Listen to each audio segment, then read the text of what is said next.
नमस्कार,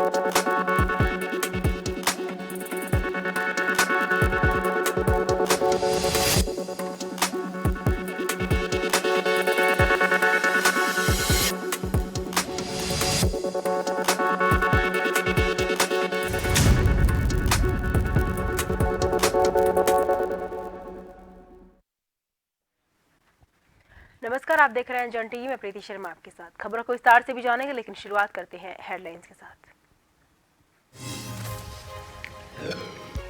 अक्टूबर में आ सकते हैं पीएम मोदी। लोकसभा चुनाव की तैयारी में जुटी बीजेपी। कई कार्यक्रम तय। पीएम के जन्मदिन को सेवा पखवाड़े के रूप में मनाने की तैयारी।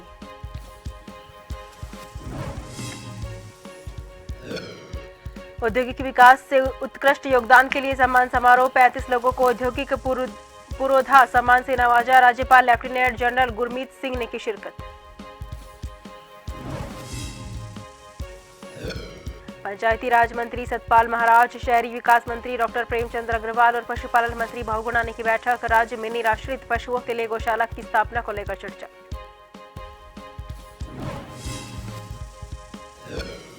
स्मार्ट सिटी योजना पर उठने लगे सवाल। विधायक प्रीतम सिंह ने कहा कि देहरादून का हाल अब पहले से भी हुआ बुरा। पैसों का किया जा रहा है बंदरबाट।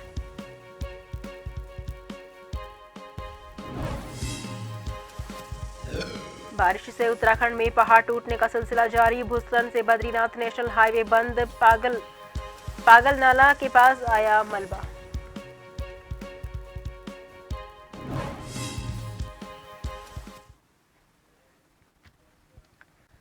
रुक करते हैं खबरों की ओर। प्रधानमंत्री नरेंद्र मोदी के उत्तराखंड दौरे को लेकर बीजेपी ने तैयारियां शुरू कर दी हैं। पीएम मोदी अक्टूबर में पिथौरागढ़ पहुंचेंगे, जहां चीन सीमा पर प्रथम गांव के लोगों से संवाद करने के साथ ही नारायण आश्रम में रात्रि विश्राम करेंगे। बीजेपी प्रदेश प्रवक्ता विपिन कैथुला ने बताया कि प्रधानमंत्री नरेंद्र मोदी का उत्तराखंड से विशेष लगाव है। जब भी वो यहाँ आते हैं, नई सौगात उत्तराखंड को देकर जाते हैं। उन्होंने कहा कि चारधाम का विकास हो या फिर कुमाऊं के मंदिर, उनसे भी लगाव पीएम मोदी को है।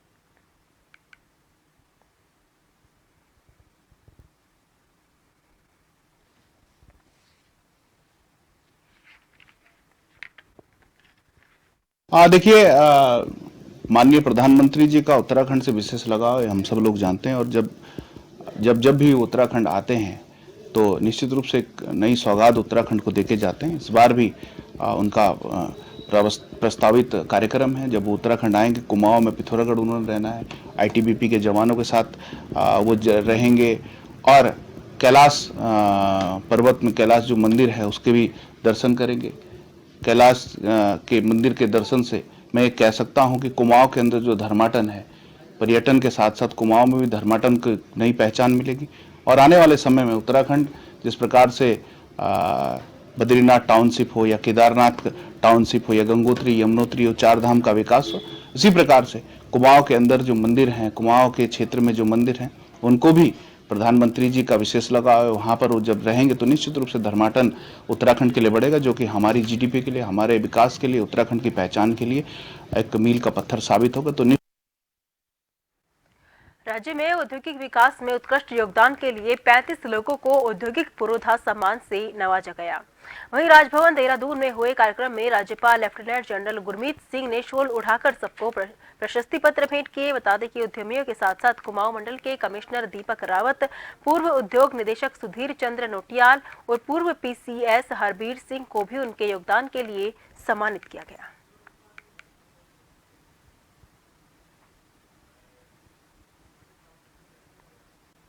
पशुपालन मंत्री सौरभ बहुगुणा ने विभागीय अधिकारियों के साथ गन्ना विकास और चीनी उद्योग विभाग की समीक्षा बैठक ली। मंत्री ने कहा कि गन्ना किसानों की बेहतरी के लिए विभाग द्वारा समय समय पर समीक्षा बैठक आयोजित की जाती है। वहीं उन्होंने नवंबर-दिसंबर से शुरू हो रहे पेराई सत्र में चीनी मिलों की स्थिति की समीक्षा की, जिसमें राज्य की चीनी मिलों के सुधारीकरण के लिए किए जा रहे प्रयासों पर अधिकारियों से विस्तृत चर्चा की।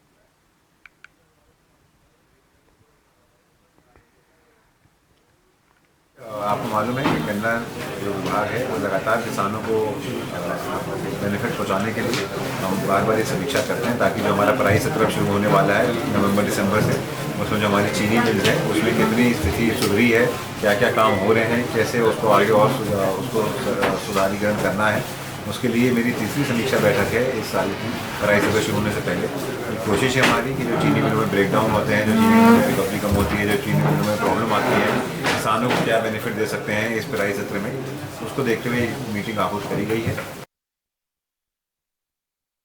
पूर्व यूकेडी नेता शिव प्रसाद सीमवाल ने एक नई पार्टी का गठन कर लिया है। राष्ट्रीय रीजनल पार्टी के गठन होने से उत्तराखंड लोक क्रांति दल का दामन छोड़ कई कार्यकर्ताओं ने शिव प्रसाद सीमवाल के साथ जुड़ गए। इस पार्टी का उद्देश्य प्रदेश की मूलभूत मुसीबतों से प्रदेश की जनता को निजात पहुंचाना है और उसी राह में ये पार्टी आगामी चुनावों के लिए प्रचार प्रसार करेगी। राष्ट्रीय रीजनल पार्टी के अध्यक्ष शिव प्रसाद सीमवाल ने बताया कि प्रथम चरण में नगर निगम चुनाव में प्रत्याशियों को उतारा जाएगा। उसके बाद विभिन्न विश्वविद्यालय में छात्र संघ के इलेक्शन में भी मुख्य रूप से हमारी पार्टी की भूमिका रहने वाली है। वहीं लोकसभा चुनाव की तैयारी भी जल्द हमारी पार्टी शुरू कर देगी और उत्तराखंड की 5 विधानसभा में अपने उम्मीदवार उतारेगी। उन्होंने कहा कि हमारी पार्टी के नाम से साफ झलकता है कि ये पार्टी राष्ट्रवाद को समर्पण है।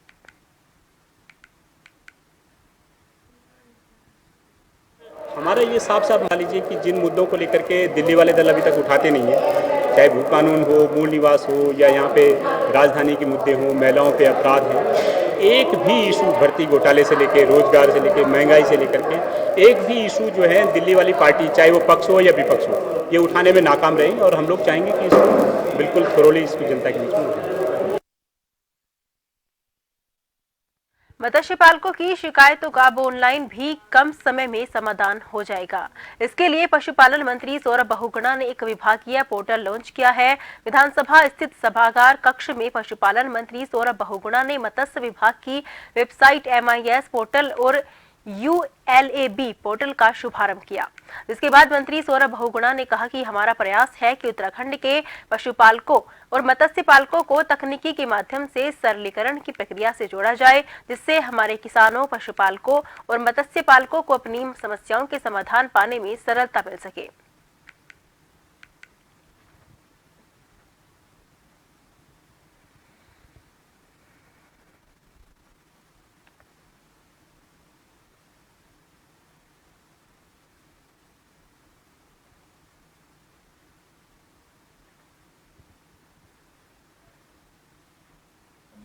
और स्पेशल एक ट्रेनिंग हम अपने जितने भी LEOs हैं, एनुअल हस्बेंड्री विभाग के, और जो हमारे फिश इंस्पेक्टर्स हैं, उनके लिए भी रखी जाएगी, ताकि उन लोगों के माध्यम से हम अपने फार्मर्स को जो है बेनिफिट पहुंचाएंगे। वो जाके घर घर रजिस्ट्रेशन प्रोसेस करेंगे, उनको समझाया जाएगा। हम सोशल मीडिया के माध्यम से और होर्डिंग्स के माध्यम से भी लोगों को जानकारी देंगे कि कैसे हम इसमें अपना रजिस्ट्रेशन कर सकते हैं। तो 3000 हमारे पास लगभग फार्मर्स ऐसे हैं जो फिशरीज से जुड़े हुए हैं, तो बहुत बड़ा एक नंबर नहीं है। और उसी के साथ साथ लगभग जो हमारे गोट वैली का प्रोजेक्ट है, उसमें आज के दिन हमारे पास 2000 बेनिफिशरीज हैं।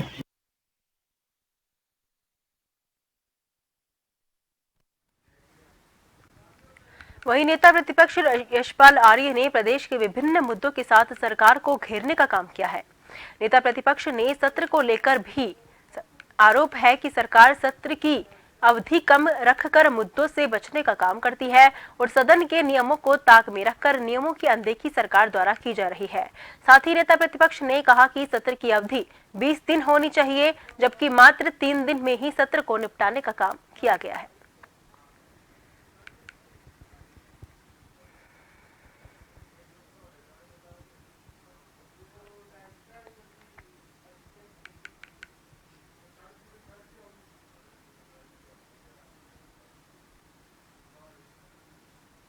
पिछले वर्षों में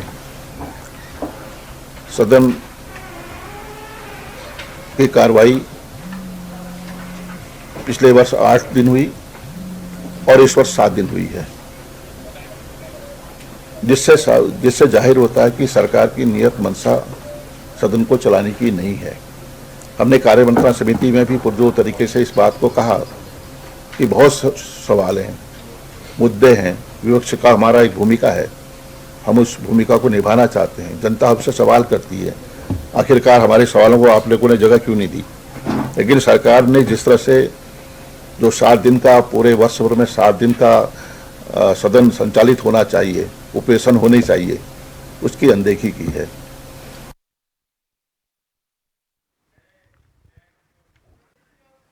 कांग्रेस के वरिष्ठ नेता और विधायक प्रीतम सिंह ने स्मार्ट सिटी योजना के काम पर सवाल उठाए हैं। कहा है कि स्मार्ट सिटी के नाम पर देहरादून का हाल पहले से भी बुरा हो गया है। स्मार्ट सिटी योजना में केवल पैसों का बंदरबाट किया जा रहा है। अभी तक इस योजना में जो काम हुआ है उससे देहरादून शहर की स्थिति पहले से खराब हो गई है।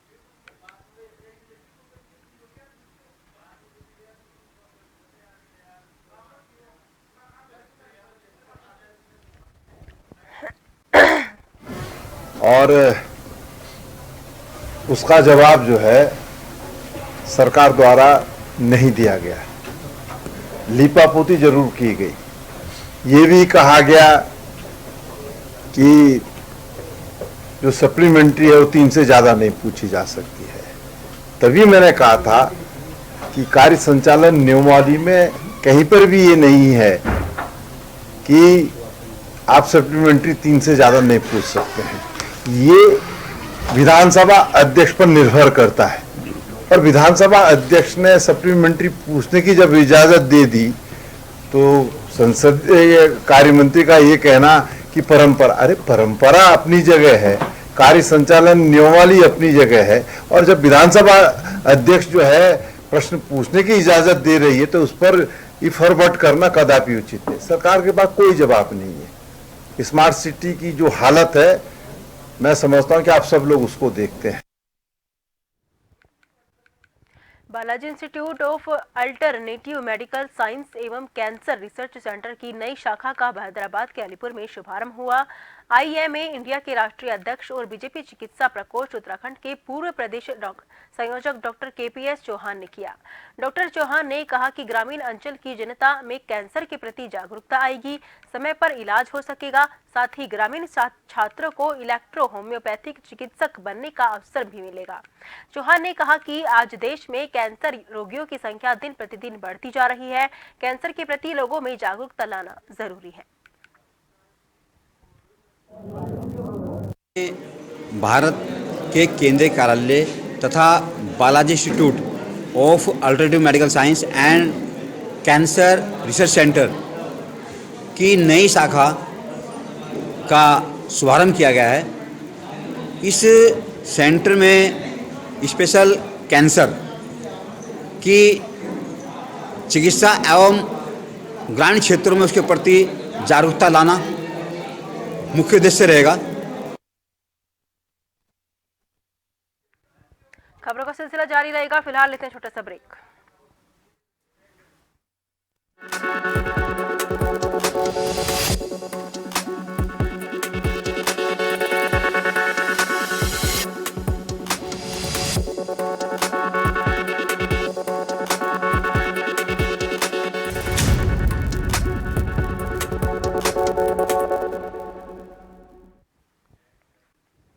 ब्रेक के बाद फिर से आपका स्वागत है। रुक करते हैं खबरों की ओर। खटीमा के पीलीभीत रोड स्थित चारू बेटा गांव में नटराज पूजन पर संस्कार भारती संस्था द्वारा एक कार्यक्रम का आयोजन किया गया, जहां मुख्य अतिथि डॉक्टर राजकिशोर सक्सेना रहे।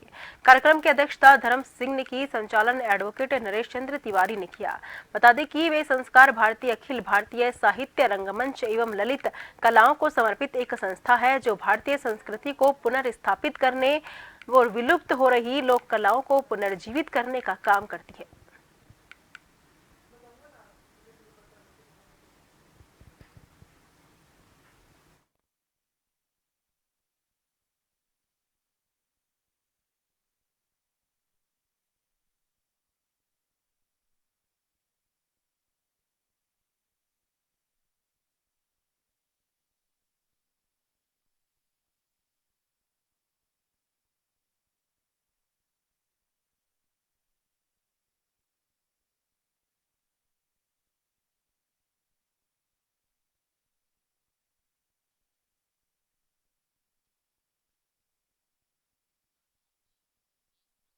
ये कला साहित्य संस्कारों को समर्पित संस्था है और इसका जो स्थापना है वो बाबा योगेंद्र थे, वो अब नहीं रहे हैं।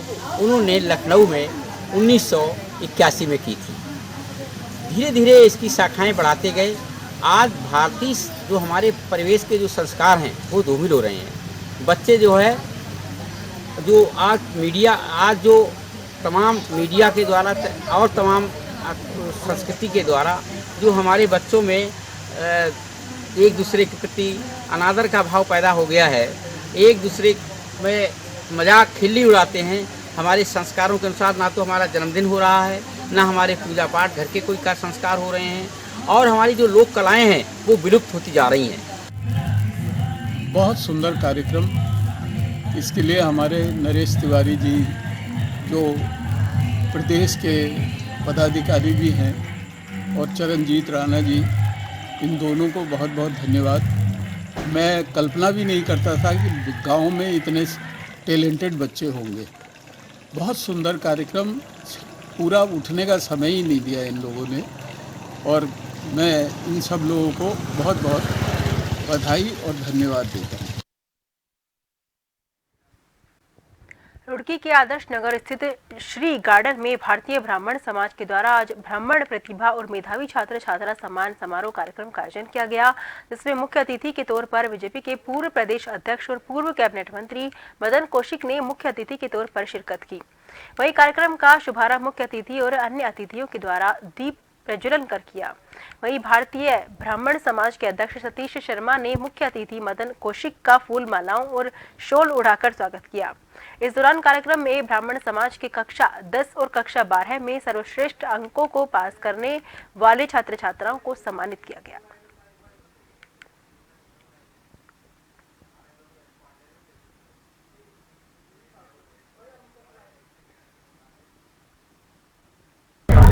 ऐसे बच्चे जिन्होंने हाई स्कूल, इंटर या अलग अलग क्षेत्रों में एक बहुत ही समाज के बीच में ऐसा कार्य किया है, जिन्होंने अच्छे नंबर, अच्छे मार्क्स प्राप्त किए हैं। जो वरिष्ठ लोग हैं उन सब लोगों का, इसके साथ साथ जो विभिन्न क्षेत्रों में एक अच्छा काम करने के कारण समाज को गौरवान्वित किया है, ऐसे सभी लोगों का आज यहाँ ब्राह्मण समाज ने सम्मानित किया है। और मुझे सौभाग्य है कि मैं भी इस कार्यक्रम में सम्मिलित होकर उन सबको सम्मानित करने का अवसर मिला।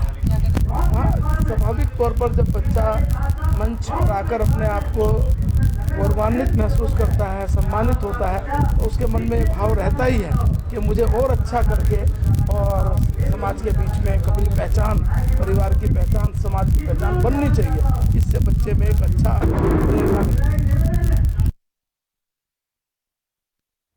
जिस तरह से लगातार डेंगू के मामले बढ़ रहे हैं, उसे देखते हुए जहां शासन प्रशासन डेंगू की रोकथाम के लिए प्रयास कर रहा है, तो वहीं तमाम सामाजिक संस्थाएं भी आगे आकर रक्तदान कर डेंगू मरीजों की मदद कर रही हैं।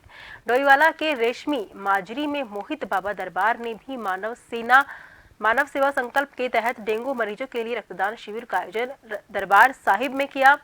बाबा मोहित दरबार के सैकड़ों सेवादारों ने इस रक्तदान शिविर में भाग लिया और लगभग 100 यूनिट रक्तदान कर मानव सेवा संकल्प वचन को पूरा किया। ऋषिकेश और देहरादून की संस्थाओं को रक्तदान कर बाबा मोहित दरबार ने अपने मानव सेवा संकल्प को पूरा करते हुए जरूरतमंद के लिए संस्था को रक्तदान किया। मोहित बाबा दरबार के तमाम सेवादार पहली बार रक्तदान में भाग लेकर बेहद उत्साहित दिखे।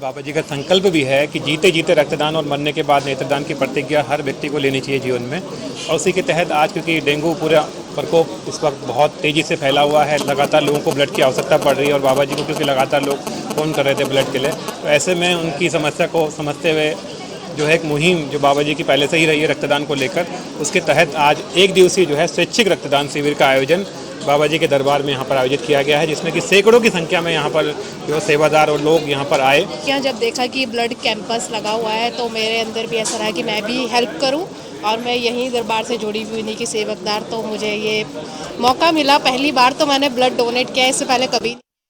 उत्तराखंड के चमोली से खबर है, जहां पर बारिश से उत्तराखंड में पहाड़ टूट रहे हैं। भूस्खलन से बद्रीनाथ नेशनल हाईवे बंद हो गया है। बद्रीनाथ राष्ट्रीय राजमार्ग पर पागल नाला के पास मलबा आ गया है, जिसके कारण सड़क मार्ग अवरुद्ध हो गया।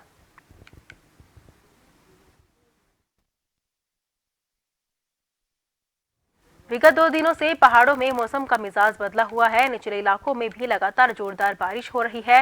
वहीं पहाड़ों पर लगातार हो रही बारिश के कारण बद्रीनाथ नेशनल हाईवे पूरी तरह से बाधित हो चुका है, जिसके चलते तीर्थयात्रियों को कई जगह भारी दिक्कतों का सामना करना पड़ रहा है। इसके साथ ही ऊंची चोटियों में सीजन की पहली बर्फबारी शुरू हो चुकी है। बता दें कि इस वक्त ऊंची चोटियों में लगातार बर्फबारी जारी है, जिसके चलते अब ठंड में दस्तक दे दी है। कई ग्रामीण ऐसे इलाके हैं जहां पर लोग इस वक्त अलाव का सहारा लेते हुए देखे जा रहे हैं।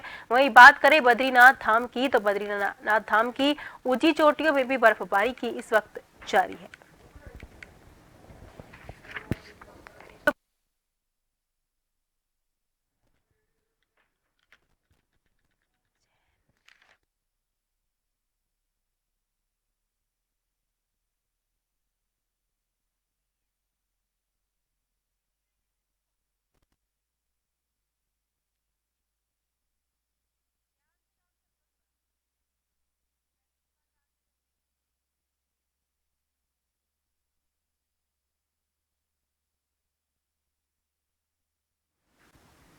पंचायती राज मंत्री सतपाल महाराज, शहरी विकास मंत्री डॉक्टर प्रेमचंद्र अग्रवाल और पशुपालन मंत्री सौरभ बहुगुणा ने बैठक की।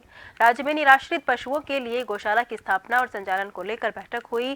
कैबिनेट सतपाल महाराज ने कहा कि गोवंश की रक्षा के लिए महत्वपूर्ण सुझाव मिले हैं। इन सुझावों पर अमल करना हमारी प्राथमिकता है।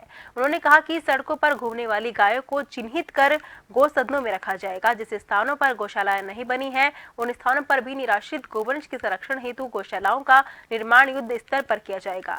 कैबिनेट मंत्री डॉक्टर प्रेमचंद्र अग्रवाल ने कहा कि उत्तराखंड देवभूमि है और हमारी संस्कृति में गौ गंगा, गणेश और गायत्री का महत्वपूर्ण स्थान है।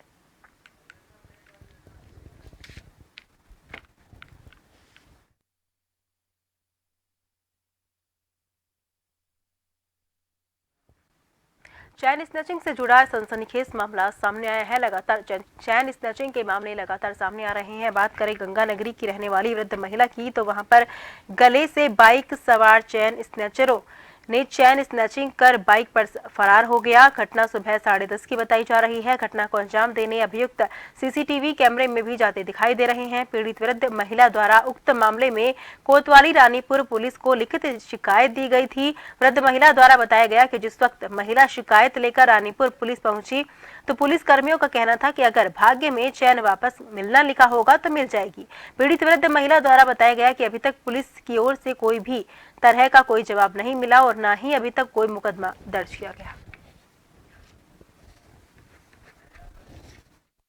पाठक हरिद्वार के निवासी है, गंगानगरी में। हाँ जी, ये है 10:30 बजे का मामला। मैं 10:30 बजे घर से निकली और किसी को पैसे देना था। उस गली में, पीछे वाली गली में गई। मैं उधर से पैसे दे के इधर से ऐसे घूम के आई और आई अपने गेट पर आई। मैं गेट पर आई तो ये बगल वाली की मतलब अम्मा जी है, वो थोड़ी बुजुर्ग सी है, उन्होंने कुछ दिखाने लगी मेरे को। मैं देखने लगी, उतने में एक लड़का आया, उधर से चलता हुआ आया वो, और आके मैं मास्क लगा रखा था और हाफ कैप पहन रखा था। उसने मेरे से पूछा कि ये वीरेंद्र का घर, तो मैं ऐसे ही जैसे मुड़ी ना, उसने ऐसे ही झपट्टा मारा और बस खींच के लेके भाग गया। फिर उसके बाद ये चिल्लाए भी और मैं भी दौड़ी, ये भी दौड़े, ये सब दौड़े, तो बाइक पे भाग गया वो। एक बाइक लेके आगे खड़ा था वो, 2 तोले की थी। फिलहाल के लिए मुझे दीजिए इजाजत। देश भर की तमाम खबरों के लिए लगातार देखते रहिए जन टीवी।